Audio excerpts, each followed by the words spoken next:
Also, I mentioned to someone, this is just a real quick how-to. Somebody asked about removing this faceplate. So here's how you do it. You have to kind of, first off, lift his face mask down and then pull his head forward so it kind of slides under, because you need to slide his head forward and out. And the only way to do that is to get the face mask down.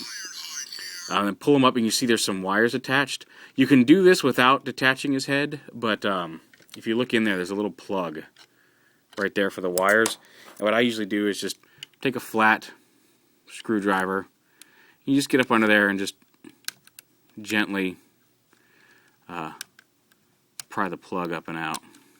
Just get it loose a little bit, and then you can just kind of gently just tug it out. It's just a little plug. There really is no danger in doing it. Unless you just grab the head and yank it, you're not going to damage it pulling the plug out. It's designed to be attached and reattached. That's how they insert the head to begin with. And then you just take a screwdriver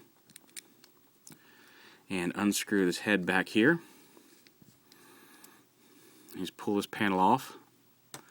And here's the little lever here, right here.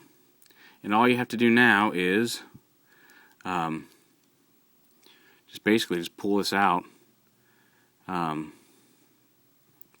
like lower it down like this, so it's not catching on his face here. And then just pull that out. Just be careful of the spring; it is going to come off. It hooks over a little clip right here, and then just take it out. And it is, it's actually really, if you ever want to put it back in, just make sure those wires go in this little groove here. You'll see this little notch cut out of that. Just make sure the wires go in there. Just slide it back up. And then just, what I usually do is I just bring the spring up so the spring already sits over its notch, and then just slide it back down in, and there you go. It's right back in there. So it's real easy to assemble and disassemble. And after you do that, you just, like I said, just screw the head back together. Just like this. Now screw it back together. And then, and there you have the head, sans